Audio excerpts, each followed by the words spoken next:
This is the story of how Apple just announced its first leadership change in 15 years and why the man chosen to take over is an engineer who once built virtual reality headsets before most people had ever heard of VR. On April 26, 2026, Apple confirmed that Tim Cook will step down as CEO on September 1st, becoming executive chairman of the board.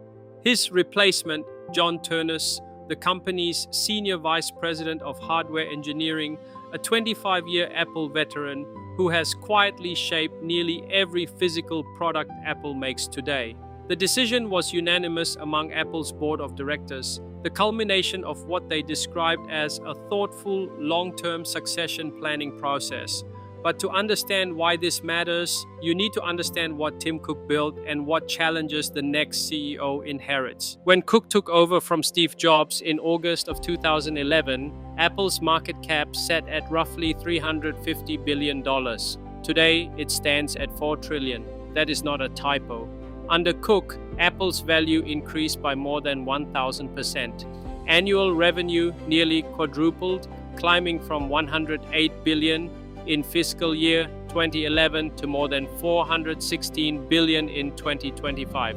The company now operates over 500 retail stores, sells products in more than 200 countries, and has more than 2.5 billion active devices in the hands of customers worldwide. Cook also reduced Apple's carbon footprint by more than 60% below 2015 levels during a period when revenue nearly doubled. He made history as the first openly gay CEO of a Fortune 500 company.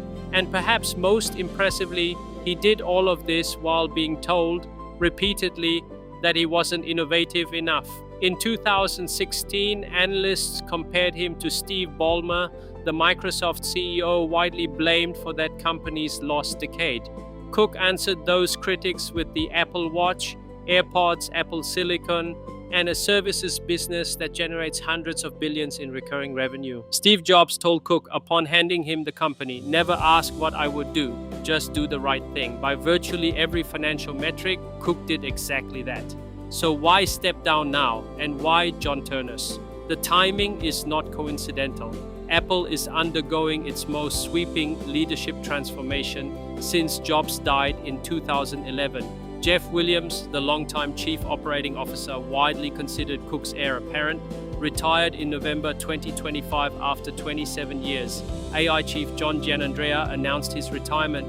Design lead Alan Dye was recruited away by Meta. General counsel Kate Adams, environment chief Lisa Jackson, both departing. Even Apple's AI Foundation Models team took a hit when leader Ruoming Pang left for Meta in mid-2025. Reportedly taking about 100 engineers with him. Apple didn't just need a new CEO, it needed a reset. John Ternus is 51 years old, roughly the same age Cook was when he took the reins. He was born in 1975 or 1976, graduated from the University of Pennsylvania in 1997 with a degree in mechanical engineering, and while there, competed on the men's swimming team. He attended Penn at the very same time as Elon Musk. For his senior project, Ternus developed a mechanical feeding arm that could be operated by individuals with quadriplegia using head movements. After graduation, he took a job at a company called Virtual Research Systems, a firm few people remember today, but that was part of the early virtual reality wave of the 1980s and 1990s. They built VR headsets and immersive display technology. Ternus spent 4 years there as a mechanical engineer. Palmer Luckey, the founder of Oculus, recently pointed out that Ternus may have actually built VR hardware that Luckey himself used as a teenager. It is the kind of detail that makes you realize how long certain people have been quietly building the future. Ternus joined Apple in July of 2001. His first project was the Apple Cinema display. From there, he worked his way through the product design organization, eventually being promoted to Vice President of Hardware Engineering in 2013. In 2020, he was put in charge of iPhone hardware. And in 2021, he joined Apple's executive team as Senior Vice President of Hardware Engineering. His fingerprints are on the Apple Watch, AirPods, the Apple Vision Pro, the MacBook Neo, and most recently, the redesigned iPhone 17 lineup, including the radically thin iPhone Air. In a 2024 commencement speech, Ternus admitted he was intimidated when he first started at Apple and wasn't sure he belonged. His LinkedIn profile, by the way, has no posts. Cook himself described Ternus with notable precision. He said Ternus has the mind of an engineer, the soul of an innovator, and the heart to lead with integrity and with honor. Board Chairman Arthur Levinson called him the best possible leader to succeed Tim. But not everyone is quite so confident. The challenges facing Ternus are enormous, and they extend well beyond hardware. Apple's artificial intelligence strategy is the single biggest question mark. Siri, once a pioneer in voice assistance, has fallen embarrassingly behind competitors. A promised modernization was delayed from 2025 to 2026 and is now expected as part of iOS 20. Analyst Gene Munster of Deepwater Asset Management has been blunt.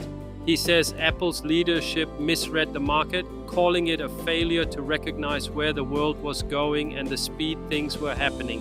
To catch up, Apple struck a multi-year deal with Google to integrate Gemini AI into a rebooted Siri.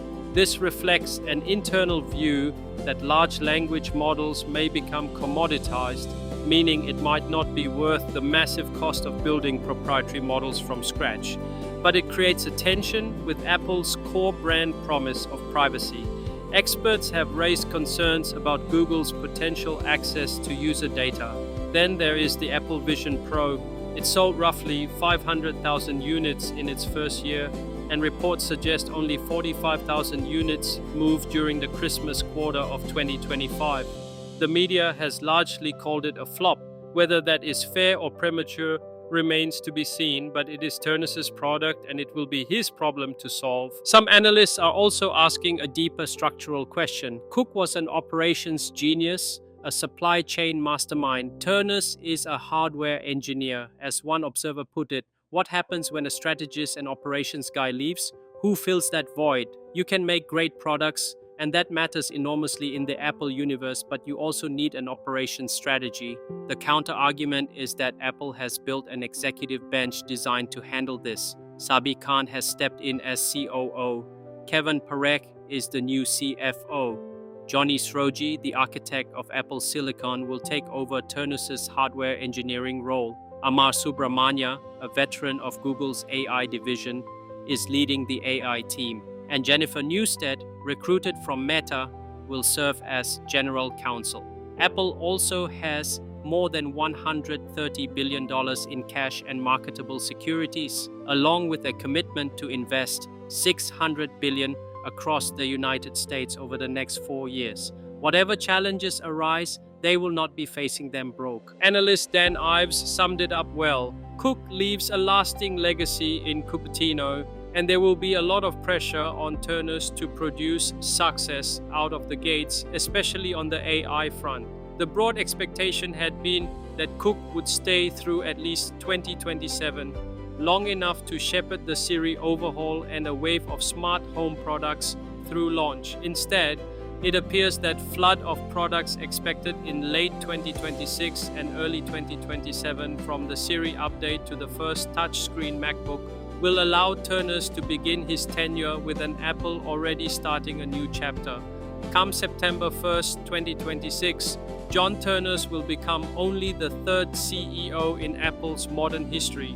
He follows a co-founder who reimagined entire industries and an operations master who turned Apple into the most valuable company on earth. His task now is to prove that a hardware engineer can lead Apple into an era defined by artificial intelligence and that the best products are still yet to come.